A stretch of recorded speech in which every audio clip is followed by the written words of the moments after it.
This is VOA Africa.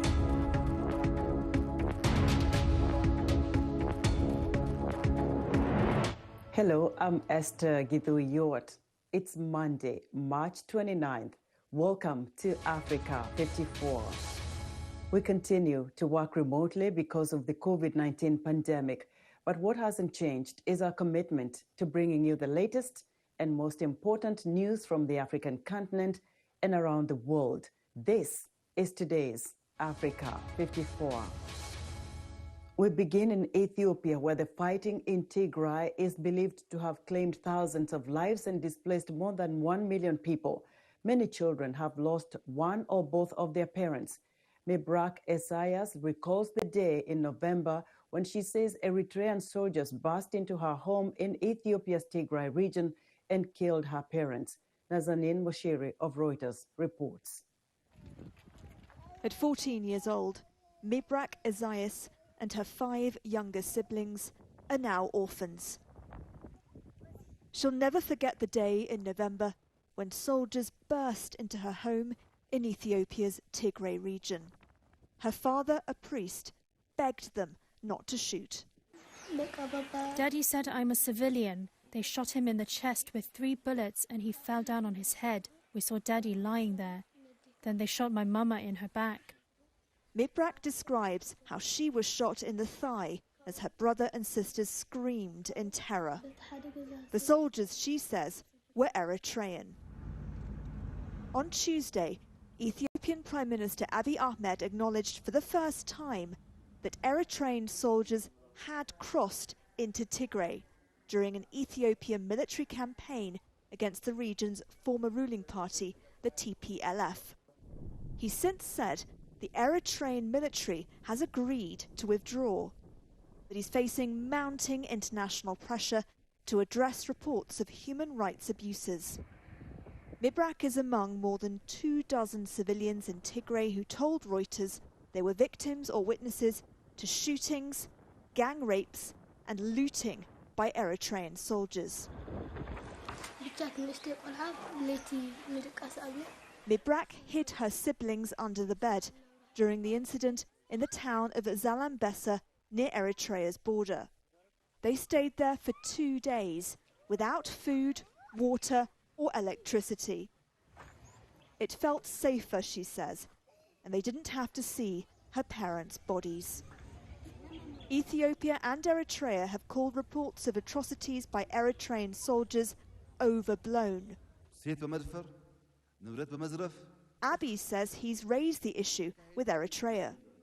And he's also said Ethiopian soldiers found to have committed rape or looting would be held accountable. Eritrea's information minister said by text message that it was not in our military tradition to kill civilians. Reuters verified parts of Mibrak's account through her medical records with parishioners from her father's church and with her aunt and uncle, who are now caring for the children. In a 2-bedroom apartment, the aunt holds up a photo of Mibrak's parents. Don't show the children, she says. Mibrak holds it and cries at night. Nazanin Moshiri of Reuters with that report. In southern Africa, dozens of people were killed in an attack on the northern Mozambique town of Palma, a spokesman for the Defense Ministry said on Sunday, 4 days after the raids were launched. Those killed included 7 people when their convoy of cars was ambushed as they tried to escape. The unknown number of militants began attacking the town, a gas hub in the province of Cabo Delgado, on Wednesday, forcing nearly 200 people to take refuge at the Amarula Hotel. Others took cover in the nearby tropical forest. The 200 civilians were taken to the heavily guarded gas plant on the Afungi Peninsula on the Indian Ocean coast, south of the Tanzanian border, before being moved to Pemba. Some residents of the city of about 75,000 people also fled to the peninsula, home of a multi-billion-dollar gas project being built by France's Total and other energy companies. The Defense Ministry's spokesman, Omar Saranga, told a news conference Sunday that in the last 3 days, government security forces have prioritized the rescue of hundreds of citizens and foreigners. However, he did not give a breakdown of the numbers. A massive container ship blocking Egypt's Suez Canal for nearly a week has been partially refloated, according to the Suez Canal Authority. This raises hopes the busy waterway will soon be reopened for a huge backlog of ships. The Suez Canal Authority said Ever Given has been straightened in the canal, and further tugging operations would resume once the tide raised later on Monday. Zachary Goldman reports. Suez Canal salvage teams on Sunday switched between dredging and tugging to dislodge a massive container ship blocking one of the world's busiest waterways.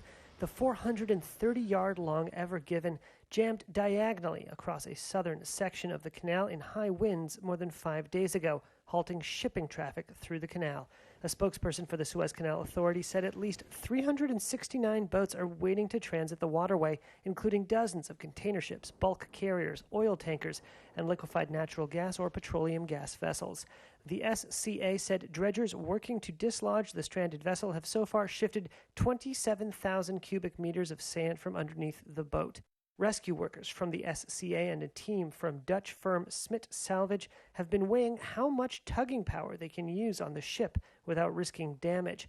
They're examining whether some of the 18,300 cargo containers on board will need to be lifted off the boat by crane in order to refloat it. About 15% of global shipping traffic flows through Suez, and that traffic is a key source of revenue for Egypt. The current stoppage is costing the Canal Authority $14 to $15 million daily. 2 more powerful tugs are expected to arrive by Monday. That was Zachary Goldman of Reuters reporting. The Sudanese government and a major rebel group from its southern Nuba Mountains on Sunday signed a document which paves the way for a final peace agreement by guaranteeing freedom of worship to all while separating religion and the state. The signing is viewed as a crucial step in efforts by the power-sharing government headed by General Abdel Fattah al-Burhan to reach accords with rebel groups across the country and end decades of conflict that left millions displaced and hundreds of thousands dead.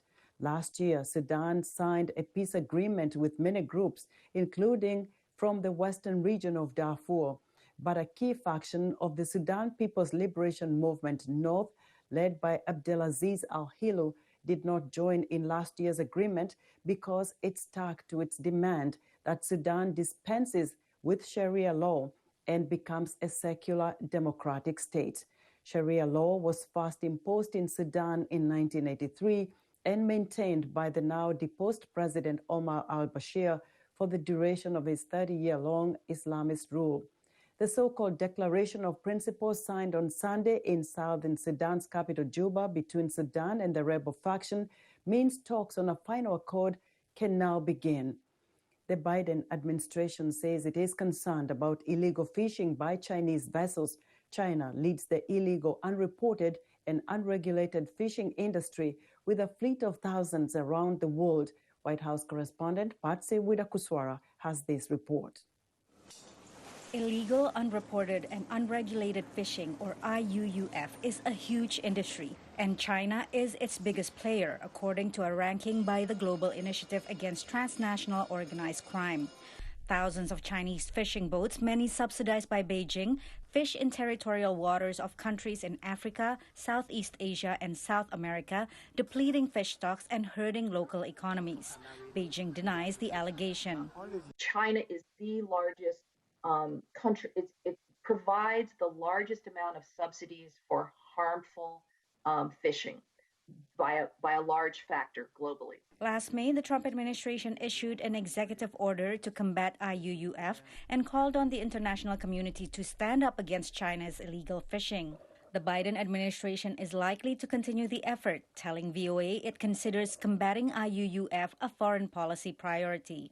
It is an issue of overfishing in certain parts of the world. It is something our national security team is certainly watching and following closely. As governments try to deter illegal fishing, skirmishes are common, including this incident late last year when the Ecuadorian Navy opened fire on the Chinese fishing vessels off the Galapagos Islands. Other governments, including Indonesia, have taken punitive measures, capturing and sinking Chinese fishing boats. The World Trade Organization failed to reach a deal to cut IUUF subsidies, such as those provided by Beijing, by the December 2020 deadline. Earlier this month, the new WTO Director General promised to push through the deal. It's been 20 years, and 20 years is enough. That's my slogan.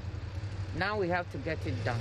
More than 13% of U.S. imports caught at sea in 2019 were derived from IUUF, according to a March report by the U.S. International Trade Commission. That's that total amount of illegal fish coming into the U.S., well over $2 billion. IUUF is also a human rights issue.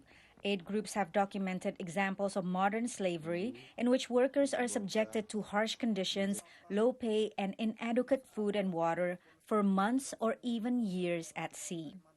Patsy Widakuswara, VOA News.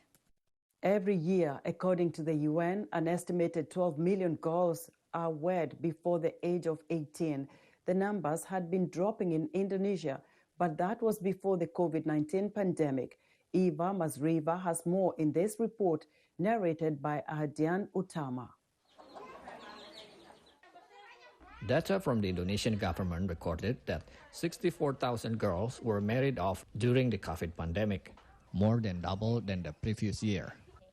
This increase is disappointing to anti-child marriage advocate Rasminah, who, like many Indonesians, goes by only one name. She was married when she was only 13 years old. Of course I'm sad.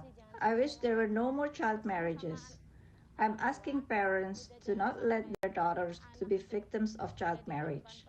Let me be the only one who had to marry when I was young. Rasminah lives in the Indonesian province of West Java. Along with two other women, she was rescued by the Indonesian Coalition to End Child Marriage. For years, this organization had been working to get the nation's highest court to enforce a law setting the minimum legal age for marriage for boys and girls at 19 years old. After the court approved the motion in 2018, the House amended the law. When the court agreed to make changes to the law, I was very happy because my hard work is not for nothing. And I did this all for my children and for the children of Indonesia. Once the law was changed, the government, working with NGOs, women activists, and academics, pushed for its enforcement. Child marriages dropped, but they began increasing again, especially during the COVID-19 pandemic. Activists say cash-strapped parents began using a loophole in the law that allows them to marry off a child as young as 16 if they ask for an exemption. The numbers of marriages made possible through exemption jumped from 13,000 cases in 2017 to 64,000 cases in 2020. Advocates are working with communities and government to address the loophole and provide legal training to villagers who they say are key in the effort. Activists say they are expanding programs to prevent child marriage, and the government has implemented the Child-Friendly Village program to combat violence against children, including child marriage. In addition to that, the government has also implemented the Child-Friendly Village program to help eliminate violence against children, including child marriage. The government aimed to cut the rate of child marriage to less than 8.5% by 2024. No more child marriages. Let me be the only one who had to marry when I was young. Stop child marriage. For VOA's Eva Mazrieva, in Jakarta, I'm Ahadian Utama, VOA News. We'd like to hear what you think about Africa 54. Join the discussion on Facebook. The address is Africa 54. We're also streaming our broadcast live on Facebook. Please watch and share our show with your friends. Also, check out our headlines 24/7 on voaafrica.com. Still to come, Prince Harry and Meghan's claims spark debate over race and colonialism in the Commonwealth. We'll be right back. We're bringing women's voices to the conversation, and more than that, we're building a community of inclusion and empowerment. Here in Kinshasa, campaigns to raise awareness against the spread of coronavirus are common, but getting that information to people who have no access to water, electricity, or money can be a challenge. We are here at Kalerwe Market in Uganda, Kampala, where in this whole market, women are crying out for their situations to change. For women, it will be better for us. I think a big thing for me is just being able to say that when these protests are happening, does it turn around into policy? Our kids are raped every single day. This movement got the governments to listen. It really was powerful because it showed what is possible when men and women band together and say, enough is enough. It's not necessary anymore to climb on a car. I can be in any place to cheer with the people.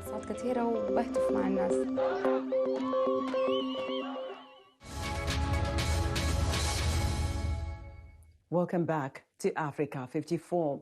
A racially mixed jury in Minneapolis will decide the fate of a white former police officer whose trial in the death of an African-American, George Floyd, starts Monday. Video showing former officer Derek Chauvin as he knelt on Floyd's neck for nearly 8 minutes sparked protests around the world. Michael Sullivan has our report. Fair to say that you believe jurors will decide the guilt or innocence of Derek Chauvin on counts of second and third degree murder and second degree manslaughter. Floyd's death last May sparked both peaceful vigils and violent demonstrations, with people of all backgrounds joining protests from Minneapolis to Washington, D.C., and hundreds of other cities around the world. We watched the life go out of him, and so because people watched a man die on video and on the news and on social media uploads, it rallied the world to attention to the cause of police violence against African Americans. The trial is about the death of one man and one man's guilt or innocence, but raises more fundamental questions, says another analyst. How much of a democracy is this country? How much do African Americans count?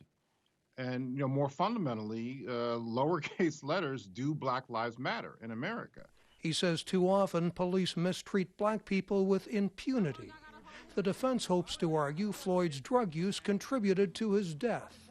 But the trial invariably highlights the cases of other African Americans who died at the hands of police, says Gillespie, who studies race and political mobilization. It underscored years of protests that have actually been on the rise since 2014, since the death of Michael Brown and Eric Garner. And it was just a rallying cry to attention just because it was so visceral. Minnesota Attorney General Keith Ellison pursued the case aggressively and will prosecute it. Phillips says politicians must address the issues of inequality and police behavior at the heart of the case. And so whatever the result is, the political leadership stepping forward and passing meaningful reform policies will do a lot. Earlier this month, Minneapolis city officials approved a $27 million civil settlement with Floyd's family. Now the issue is in the hands of a criminal court as a tense city and nation await a verdict in a trial expected to last from 2 to 4 weeks. Mike O'Sullivan, VOA News. Facebook hired fact-checkers. Twitter labeled tweets and Google took down videos. But for tech companies, disinformation is the problem that won't go away. The social media giants face intensifying pressure to curtail disinformation as lawmakers in the U.S. talk about new regulations. Tina Trin reports. With a new Congress and a new U.S. president, technology companies are facing intensified pressure to crack down on extremism and disinformation on their services. Lawmakers say they're ready to act. History has shown that you have talked the talk, but have failed to walk the walk. It appears now that Congress will have to compel you, perhaps with penalties, to make meaningful changes. At a recent congressional hearing, the CEOs of Facebook, Twitter, and Alphabet, the parent of Google, defended steps they have taken to combat hate and disinformation on their sites. Facebook, for example, has taken down 12 million items bearing erroneous claims about COVID-19 and vaccines, and says it has 35,000 employees working on disinformation. But those steps don't seem to satisfy many members of Congress, some of whom say the social media firms use algorithms that push people to more extremist views, possibly leading to real-world consequences such as the attack of the U.S. Capitol in January. That attack and the movement that motivated started and was nourished on your platforms, You are picking engagement and profit over the health and safety of your users, our nation, and our democracy. Your platforms are my biggest fear as a parent. I'm a mom of 3 school-aged kids. It's a battle for their development, a battle for their mental health, and ultimately, a battle for their safety. I've monitored your algorithms. I've monitored where your algorithms lead them. It's frightening, and I know that I'm not alone. The 3 CEOs say they face an enormous challenge in providing a place for free expression while combating misinformation. In many ways, their struggle reflects what's happening in society, says Zuckerberg. I believe that the division we see today is primarily the result of a political and media environment that drives Americans apart. Lawmakers are considering making companies liable for speech on their sites that incites violence or spreads misinformation that could cost people's lives. The question is, how can these companies be held liable in a way that actually incentivizes them to take meaningful steps to reduce harmful content on their platforms? But there's a risk that such a move could cause companies to crack down too hard on speech, say some observers. There is a real risk that if the companies are made liable or put on the hook for political speech or for polarizing speech, that they overcorrect in the other direction and they silence the voices of people that are trying to have their opinions shared. What's certain is that social media firms are under pressure to show they're taking action against disinformation, while lawmakers figure out how to make them do that. Tina Trin, VOA News. More than 1,800 unaccompanied children are in U.S. custody since they crossed the southern U.S. border in recent months in what has become an early test for the administration of President Joe Biden. Michelle Quinn reports. When it comes to his handling of the surge in migrants at the border with Mexico, President Joe Biden gets a low score. 57% of those surveyed in a recent ABC News Ipsos poll say they disapprove of the way he is dealing with the situation. Although Biden has urged migrants to stay home, critics say his policy shifts have led to the thousands attempting the dangerous journey north. Biden stopped construction of a border wall that former President Donald Trump advocated and embraced what he said would be more humane immigration policies. The bigger flow of migrants started last April when Trump was in office, but the numbers have grown under Biden. Some lawmakers have made trips to the border to see the situation for themselves. To me, it was shocking. I think the president and the vice president need to go down there, see what I saw, see what the other Republicans and Democrat congressmen are coming down there. There are things that we can do immediately to address the challenges there. But right now, it is open borders. It's a humanitarian and also health crisis that we need to address. The Biden administration says the border is not open and that individuals and families are being turned away. The surge of migrants is cyclical, they argue, and a multi-pronged approach is needed. They're not the result of one administration's policies or another administration's policies. They're the result of, for example, weather disasters in the region. They're the result of people fleeing poverty and violence. Biden has tapped Vice President Kamala Harris to lead the administration's response to the influx of unaccompanied migrant youths, the only category of asylum seekers currently allowed to pursue claims in the United States. The administration has set up 9 emergency shelters to house the children before sending them on to more permanent housing. More than 80% of the children have a family member in the U.S. For more than 40%, that person is a parent. Ultimately, the solution, Biden says, involves working with countries such as Honduras, Guatemala, and El Salvador so that people there don't feel they need to leave their homes to come to the U.S. But that will take time. Michelle Quinn, VOA News. Claims made by Prince Harry and Meghan of racism within Britain's royal family have fueled a debate over race and colonialism in the Commonwealth, an association of 54 countries, mostly former British colonies led by Queen Elizabeth. Henry Ridgwell reports from London. Prince Harry and Meghan broke away from royal duties last year and moved to America. Their claim in a recent TV interview that a member of the royal family had questioned the colour of their son Archie's skin shook Britain and reverberated across the Commonwealth. Barbados, one of several Caribbean Commonwealth members, had already planned to remove the Queen as head of state later this year. Guy Hewitt is the former Barbadian ambassador to Britain.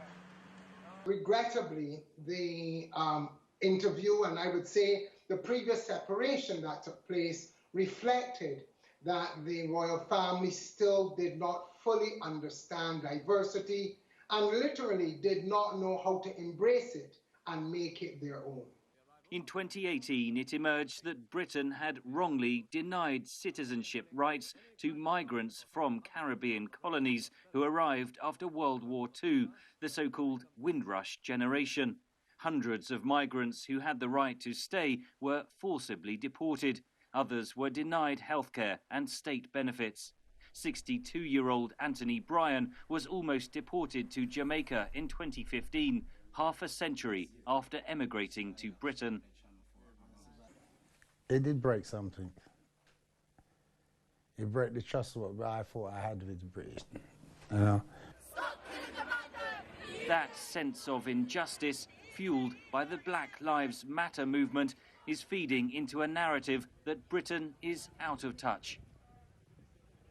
The Commonwealth is invaluable to small states and to developing countries. However, it has to be able to prove that it is still relevant by being responsive to the needs and to sensitive to the aspirations of people in the South. Queen Elizabeth last visited Nigeria, the Commonwealth's most populous black nation, in 2003. The claims of racism within the royal family are a shock, says Abuja analyst Idayat Hassan. It raises a lot of questions that maybe, again, this relationship is not of mutual benefit, but this relationship has not transcended what it was in the colonial days. In a statement after the interview, the royal family said it is dealing with Harry and Meghan's claims privately and said recollections may vary. Supporters have defended the royal family. It's a family that is intertwined with the Commonwealth. I have never seen anything like racism. The debate shows there are deeper historical issues that need addressing in Britain, argues Hewitt. What may be required in the United Kingdom is that telling of truth, of unpacking a very long, oppressive, racist colonial history and starting to come to terms with and be reconciled to what it means in the 21st century. Hewitt says the debate over the future of the Commonwealth will likely intensify when the British Crown passes to the Queen's son, Prince Charles. Henry Ridgewell for VOA News, London. That's our show for today. Be sure to watch Africa 54 on our website at voaafrica.com. From all of us here in Washington, thanks for watching.